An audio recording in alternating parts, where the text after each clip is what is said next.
broadcast center in Los Angeles. This is KCAL9 News at 9.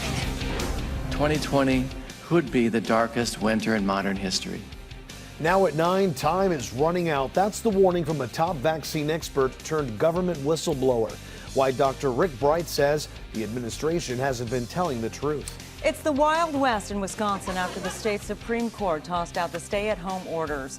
America's patchwork reopening causing chaos and confusion. And a salute to Southland heroes. We'll show you where you can watch tomorrow's Thunderbird flyover for frontline workers. We begin with breaking news, a strip mall fire in El Monte. Let's go to Stu Mundell overhead that fire in Sky9. Stu?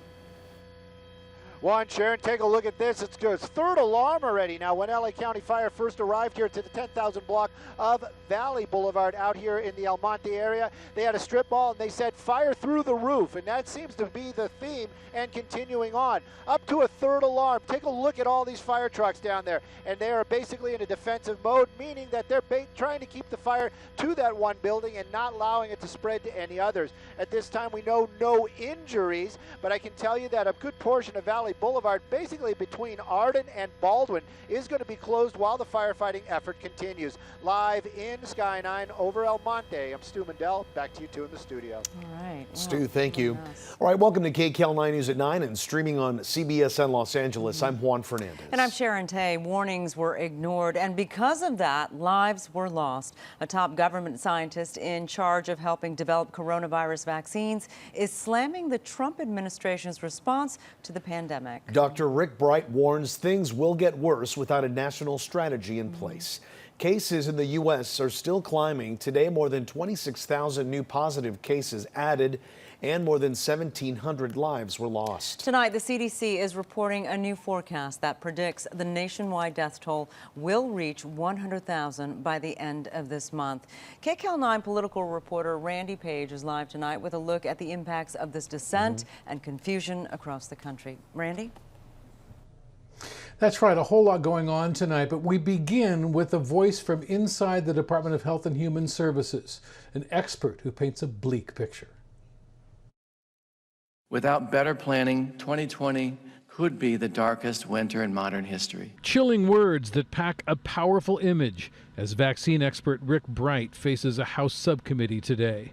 Bright told lawmakers he was removed last month after refusing to embrace the drug hydroxychloroquine as a possible COVID cure. When I spoke outside of our government and shared my concerns for the American public, that I believe was the straw that broke the camel's back. A month ago, the president had this to say about hydroxychloroquine. It could be a game changer. And again today. We've had tremendous response to the hydroxy. But recent studies have shown the drug can cause fatal heart problems. Did the president's obsession with this issue distract you and others on your team from your mission of saving lives? The directive we received to prioritize and put an expanded access protocol in place within 48 hours was extremely distracting to dozens of federal scientists. President Trump rejected Bright's claims. But I watched him, and he looks like an angry, disgruntled employee who, frankly, according to some people, didn't do a very good job. Bright also told lawmakers his early warnings about drug and gear shortages were ignored. He shared one disturbing email he received from a medical supplier in January. Our mask supply or N95 respirator supply was completely decimated. And he said, we're in deep the world is, and we need to act. And I pushed that forward to the highest levels I could in HHS and got no response. So people died because you weren't listened to? People died because they didn't have appropriate protective equipment.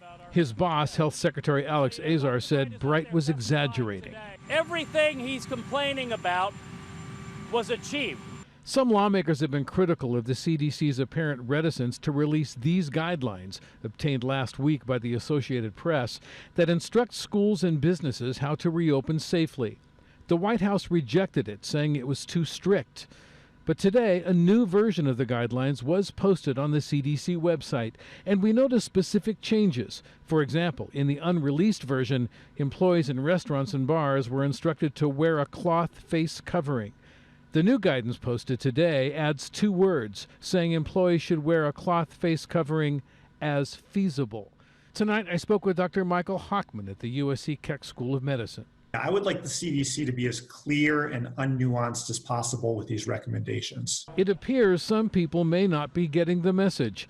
In Wisconsin, after the state Supreme Court nullified the governor's stay-at-home order, bars were jammed.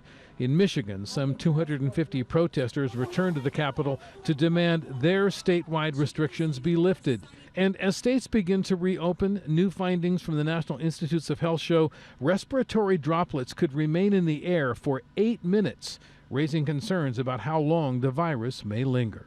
This is a highly contagious disease. That's why we're seeing outbreaks in call centers, in choirs, and other places where people are in a confined space with a lot of others. And I do really worry when social distancing guidelines are lifted.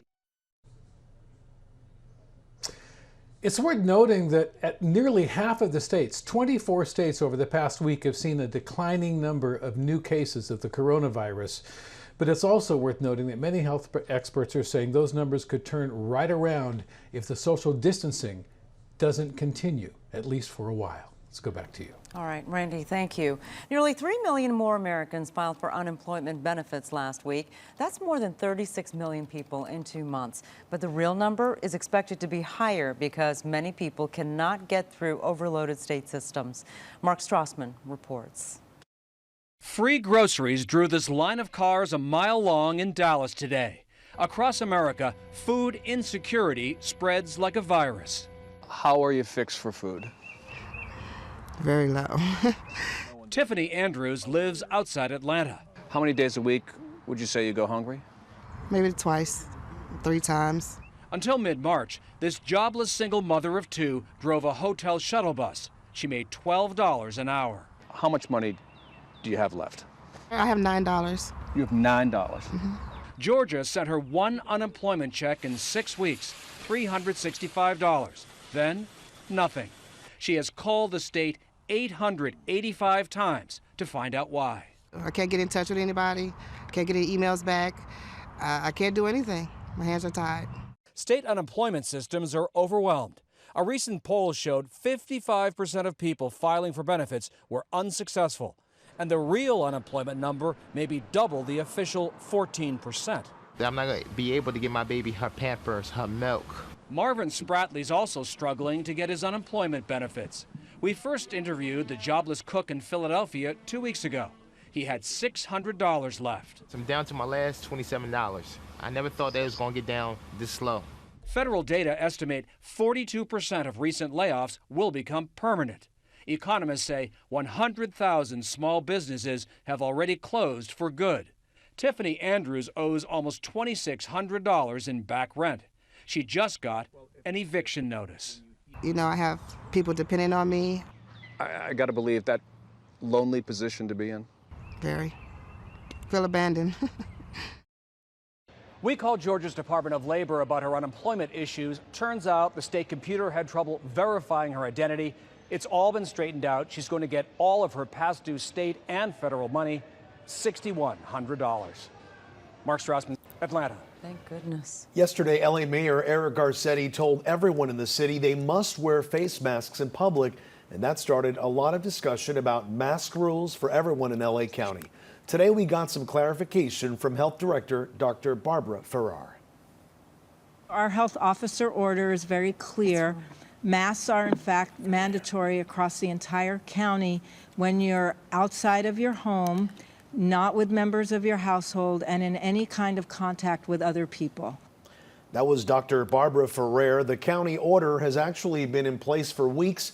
The only exceptions if you're exercising, walking alone, or with family members. Some painful budget cuts are coming to California as Governor Newsom lays down his roadmap to balancing a $54 billion budget shortfall. The conditions that have presented themselves because of this high health crisis have manifested in this economic crisis. The magnitude of what we are asked to do is very, very significant. And that's why the federal government is so important. And here's the reason why Newsom is putting pressure on the federal government. He has proposed $14 billion in triggers. Now that means if the government doesn't provide the money the governor says is crucial, His team would have to cut an additional $14 billion. The largest budget cut is nearly $2.5 billion in supplemental payments to the state's largest public pension plans, CalPERS and CalSTRS. He is tapping into California's $16 billion rainy day fund over 3 years, as well as $900 million social safety net fund over 2 years, and a proposed 10% pay cut for state employees. If a deal's not struck with the unions, the governor may call for furloughs. The world-famous Thunderbirds are coming to Southern California to honor our frontline healthcare workers during this crisis. The tribute starts at 1:35 p.m. in the OC and then up to Los Angeles. Then around 2, it'll be in the Temescal Valley area. 10 minutes after that, folks can see it in Moreno Valley, Riverside, Jurupa Valley. Ventura County's start time is 3:05 p.m., wrapping up in Santa Clarita just 5 minutes later. They're asking people to watch from the safety of their homes and not travel to see the flyover. The Air Force Thunderbirds have been taking this special treat all across the country. It's a giant salute to those who are putting their lives at risk to protect people during the pandemic. Great idea. Still ahead, a new warning tonight from the CDC about that mysterious illness infecting kids in the U.S. and Europe. And a startling number of coronavirus cases linked to American meatpacking and poultry plants. We'll show you the changes being made inside the plants, but do they go far enough? A groundbreaking global trial enters its next phase, the combination of drugs that could speed up recovery and maybe prevent death.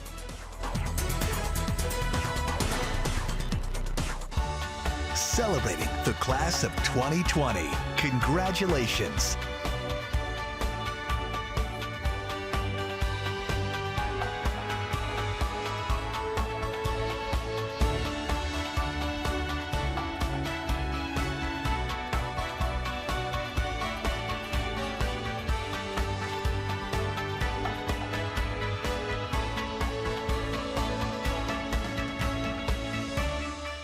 Well, now to the rare but deadly children's illness that's linked to COVID-19. The CDC is now telling doctors what symptoms to look for. Nearly 200 cases have now been confirmed in 19 states and Washington, D.C. At least 3 children in the U.S. have died. Jerika Duncan is in New York with the new alert that just came out. The CDC is now asking doctors to report cases of pediatric multisystem inflammatory syndrome. It's a way of getting a handle on this new illness nationwide. Collating information and giving us guidance is key. Fever, abdominal pain, and rash seem to be the presenting symptoms. What can you tell parents to reassure them that this isn't going to explode the same way that coronavirus did? While it is a very serious illness, it is also very rare. Across the country, nearly 200 children are suspected of having the mysterious illness. 87% of the cases in New York tested positive for either the virus or for antibodies, which indicates past infection. While the chances of your child getting the inflammatory syndrome are rare, no parent wants to watch this. The way she was breathing, it was hard. I just wanted to be next to her. Shivali Rodriguez's 3-year-old daughter, Alani, was exposed to COVID. Her mother tested positive in March. Alani had a fever, was dehydrated, and had low blood pressure. She was treated with IV fluids for 4 days in the ICU at a hospital in New Jersey. Alani is thankfully back home, doing what she loves, dancing. Many hospitals have formed teams of specialists to study and monitor these children after they've been discharged. That's because they're still concerned about complications that they may face in the days ahead. Jerika Duncan, KCAL9 News. The UK is reporting up to 100 children there have been infected by the illness. Cases have also turned up in Spain, Italy, France, and the Netherlands. Well, tonight the NIH is testing a potential coronavirus treatment that combines hydroxychloroquine with an antibiotic that fights infections like pink eye. Dr. John LaPook reports the testing on other blends of drugs, a so-called cocktail, has entered a new phase in the race for a cure. Just 3 weeks ago, 57-year-old Bill Clark was discharged from a hospital in Atlanta after battling COVID-19. I started wondering, how bad is this going to be? Am I close to dying? Clark took part in a groundbreaking global trial with early results that showed remdesivir reduced average hospitalizations from 15 to 11 days. Dr. Anish Mehta was the lead investigator of the NIH trial at Emory University. I think remdesivir is going to be one important tool, but we also need to look for other ways to help our patients. In the next phase of the trial, Dr. Mehta and colleagues are adding even more firepower to the battle against COVID-19, combining remdesivir to stop the virus from multiplying with a powerful anti-inflammatory drug, a so-called immune modulator that aims to prevent organ damage by calming down an inflamed immune system. The remdesivir stops the virus from replicating inside the cell, and the immune modulator puts out the fire. And what the remdesivir does is stops the spark. And the immune modulator will hopefully be putting dirt on the fire to dampen it out. 1-2 punch. A 1-2 punch. Dr. Mehta's team is looking at whether this powerful combination could make recovery even faster and possibly reduce the mortality rate in a way remdesivir alone has not yet been shown to do. It's a strategy based on years of AIDS research. Dr. Anthony Fauci. When we were struggling for drugs for HIV, and we had nothing.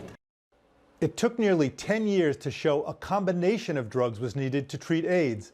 So now they're applying that lesson learned to COVID-19. Dr. John LaPouse, New York.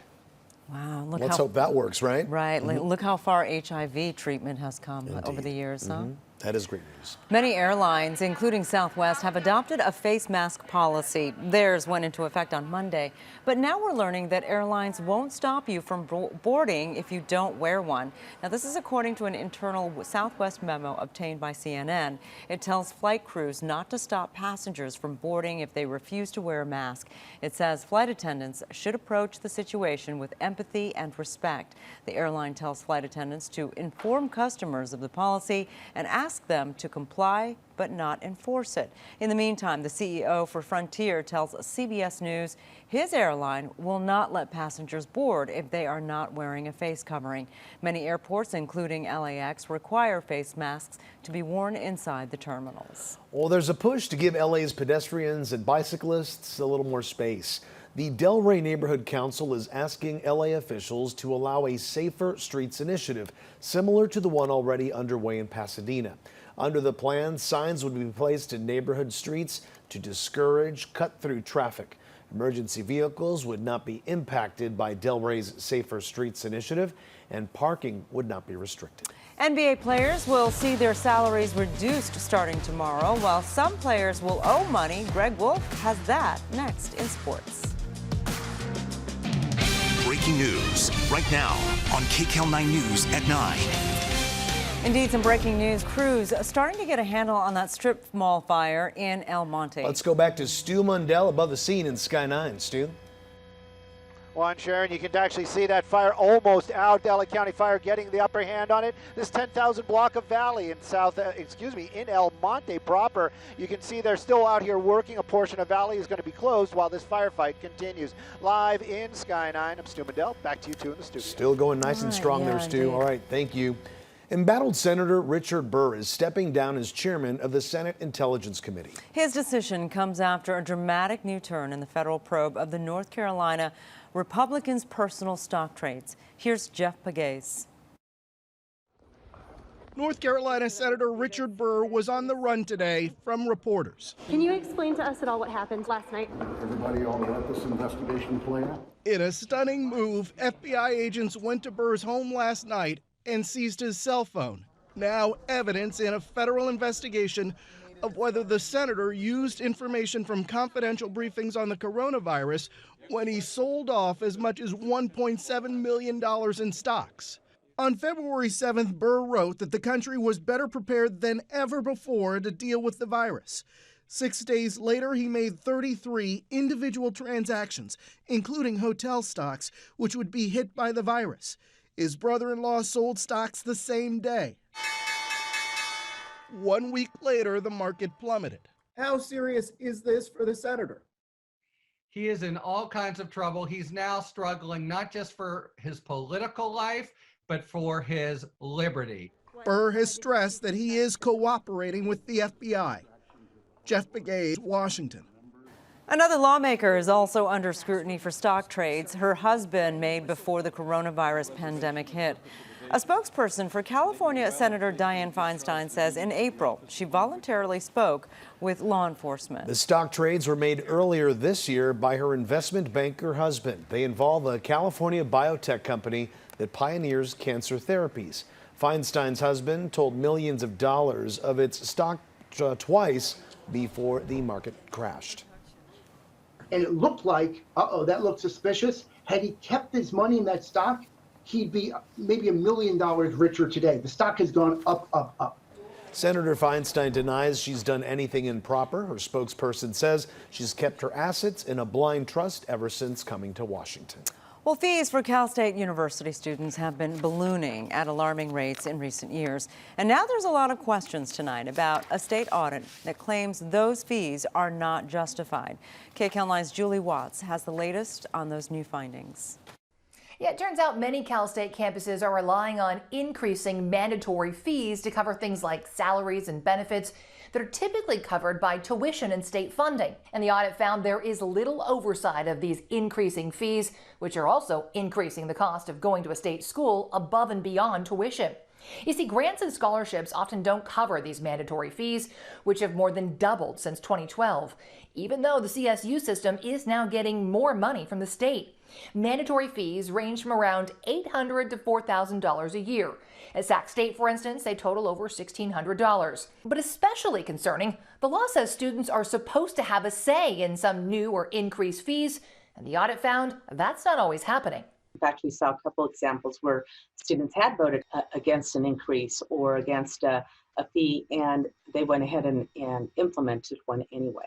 Now, in response to the audit, a CSU spokesperson said, "We are pleased that the audit findings affirm that fees and revenues were spent in accordance with federal and state law." You see, many of the fees for on-campus facilities and services, including those referenced in this lawsuit by students who want their money back because they're no longer on campus, those fees actually go to construction debt, maintenance, and staff salaries, whether or not students are actually on campus. CSU tells us it has no plans to reduce fees next year, even though students won't be back on campus. The auditor is now calling on lawmakers to require a binding student vote before any new or increased mandatory fees. Julie Watts, KCAL9 News. A twist on that old saying, if life gives you lemons, make lemonade. Well, in this case, while the pandemic is causing milk to go to waste, some farmers are now making cheese to help families in need. Here's KCAL9's Carter Evans. Images like these are causing a national outcry over spilled milk. A Payne, Utah dairy farmer, Mitch Hancock, knows well. His cows keep making milk, but with demand down 50% due to restaurant and school closings, he recently dumped 28,000 gallons. Our hard labor has gone literally down the drain. It's a little bit disheartening. But what is truly heartbreaking, he says, are record-setting lines at food banks. Why can't you just give the milk away raw? One is a health issue. The milk being raw is prone to bacteria. You want to make sure that pasteurization happens. Christy Spence with Dairy West says the industry group came up with a solution. Farmers are still getting paid for their milk. The processors are allowing their employees to continue working, and then we would in turn donate that to the food bank system. They call it Curds and Kindness and raised $3 million in donations to save milk destined for disposal. They processed it into cheese and butter and brought it directly to those in need. It means a lot. We wouldn't be able to make it without it. Jackie Anderson never expected to be at a food bank, but now this Utah mom is jobless with 6 kids to feed. The 2 toddlers in the house, both for milk, like you wouldn't believe. It's a great opportunity for us to feel like we're contributing. Families in need, counting on the milkman to deliver. I'm Carter Evans, KCAL9 News. That is a fantastic terrific, right? idea. I love our farmers. It's amazing. All right, here's something to think about as people start returning to work. What are your chances of catching coronavirus on the job? We'll compare different industries coming up. Plus, they want tourists to come back. The unprecedented move France is taking to try and help. And stepping in for Mom, the little girl who might be the world's youngest substitute teacher. So cute. An ongoing investigation found there are at least 14,000 coronavirus cases tied to more than 180 meatpacking plants in the U.S. At least 54 workers have died. As Anna Werner reports, some employees are worried about their health, but they say they cannot afford to lose their jobs. Oh my God, it's very hard for us. Very hard. Maria didn't want us to show her face or give her last name, but her stress shows through. She works in Grand Island, Nebraska at the JBS Meatpacking plant, where many workers have fallen ill from coronavirus. On April 28th, one of them died, her close friend, 61-year-old Reynaldo Ramirez. Very sad for him. He's a good partner, good man. He died. Ryan Brown works there too. What is it like for you in your job in terms of a line? How close are you to other people? We're pretty snug. There are some places where you are literally like shoulder to shoulder with somebody. Some 3,600 people work at the JBS plant, which processes 1 billion pounds of beef each year. The company says it's doing everything it can to provide a safe working environment. Still, emails we obtained from the regional health department show at the end of March, a local emergency room doctor called the plant a hotspot. Another wrote JBS should shut down for 2 weeks. That never happened. By April 21st, the health department reported more than 230 JBS-related cases. On its website, JBS cites measures taken to protect workers, including temperature checks and face masks, along with increased sanitation and physical distancing. But Brown says sometimes There's no real feasible way to keep us all 6 feet apart. It's just a lot of people in one space, you know what I mean? It's just very congested. to limit that congestion, JBS and producers like Tyson Foods are taking other steps. This Tyson video shows improvements including workstation dividers, on-site medical screenings, and social distancing. Meatpacking companies have also increased pay for workers during the crisis. Tyson announced 2 $500 bonuses in May and July. JBS has raised hourly pay and is giving a $600 bonus to workers who had no more than 2 unexcused absences between April 20th and May 15th. But Mark Perrone, president of the UFCW International Union, which represents many workers, is skeptical. They want people to come to work, so they're paying them more money. The problem with that is it puts them back inside the plant. JBS workers who stay home because they fear contracting the virus won't lose their jobs, the company says, but they also will not be paid, which Perrone says leaves many workers with no option but to work because they need their paychecks. Just because you're an essential worker doesn't necessarily mean you're expendable. And I think that people have started to think about these workers, especially in these packing houses, as being expendable. But George Washington University expert Melissa Perry says keeping workers safe protects the meatpacking business as well. I think it's a false dichotomy to frame it as though it's a choice between workers or our meat.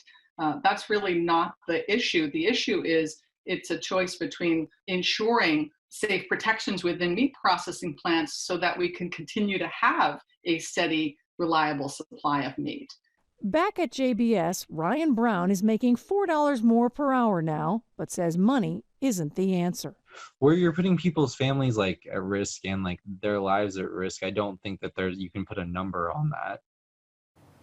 And that was Anna Werner reporting. If you can't work from home, we have new insight into the risk of coronavirus exposure on the job. A new study ranks the professions most likely to jeopardize one's safety based on 2 key factors, basically germs and humans. Workers with the highest risk of exposure to both include healthcare professionals, those with the lowest risk of exposure to disease, and people include artists, lawyers, cleaners, and undertakers who were found to be mostly likely exposed to disease while having limited contact with people. Well, those with the least exposure to disease but the highest contact with people include bar staff and hairdressers. The data was compiled by the UK's Office for National Statistics based on a U.S. survey before the pandemic. While countries work to contain COVID-19, many have invested in new gadgets to slow the spread. One device is a head above the rest. Ian Lee shows us how it works. They look straight out of a sci-fi movie. RoboCop-style helmets designed to take temperatures. At Rome's Leonardo da Vinci Airport, police use them to scan incoming passengers. The augmented reality is projected inside the visor, says the senior engineer. It's able to detect the temperature of a single person or group. The helmets can read temperatures from more than 20 feet away, an important tool to maintain social distancing. The international airport is ramping up safety measures as it slowly reopens to visitors. Similar technology is also being used by police in Dubai. Officers are deploying the Chinese-made headgear throughout the crowded city. It can scan up to 200 people a minute. More advanced than other smart helmets, this gear has 6 different scanning options. So it's got the temperature reading mode. It also has facial recognition capabilities, plate number recognition, QR code reader, and ultimately this all connects together to give you the history of a person. As it works to keep cities healthy, the safety feature isn't immune to criticism. Civil liberties groups say the technology acts as Big Brother and is an invasion of privacy. Ian Lee, London. Well, France wants tourists to come back. The French government plans to spend 18 billion euros to support its tourism industry. Now, of course, tourism is down around the world because of the pandemic. French businesses will be eligible for grants and loans. Cafes and restaurants in areas that have not been hit hard by the coronavirus are expected to reopen on June 2nd. They're hoping tourism picks up later this summer. Businesses are coming up with interesting ways to make sure people practice social distancing. Look at these guys. Workers at Maisons Saigon, a Vietnamese restaurant in Bangkok, have placed stuffed pandas on certain chairs so people just don't sit too close to each other. Under social distancing guidelines, customers have to sit diagonally from each other if they are sitting together, and the pandas occupy the other seats. The owner also thought that customers who eat alone wouldn't feel so lonely, not facing an empty seat. There you go. In tonight's business report, beloved Beverly Hills deli Nate & Al's will be reopening for takeout and delivery starting tomorrow. Thank goodness. On its Facebook page, the deli thanked the community for their love and support during the temporary closure. Nate & Al's has been serving up sandwiches and bagels since 1945. Oh, this is really good news. I can't wait for some matzo ball soup. All right, long-term mortgage rates are hovering near all-time lows, but mortgage applications reached a new low last month as the economy and housing market are reeling from the pandemic shutdown. Freddie Mac reported today the average rate on a 30-year loan is 3.28%. Wall Street rallied back today, led by a resurgence of some of the year's most beaten down stocks. The Dow rose 337 points, the Nasdaq picked up 81 points, and the S&P 500 closed 33 points higher. The coronavirus pandemic has brought businesses networking to a standstill. Entrepreneurs are now staying connected virtually to drum up business opportunities and support each other. Deanna Sabatino of the eWomen's Network recently launched the Orange County chapter's first and largest virtual event. More than 80 business owners logged onto the network, a 10% increase compared to its usual monthly in-person event. Sabatino says now is not the time to sit on the sidelines. You can't stop your business right now, because if you do, you're not going to be a few months behind. You're going to be a year behind.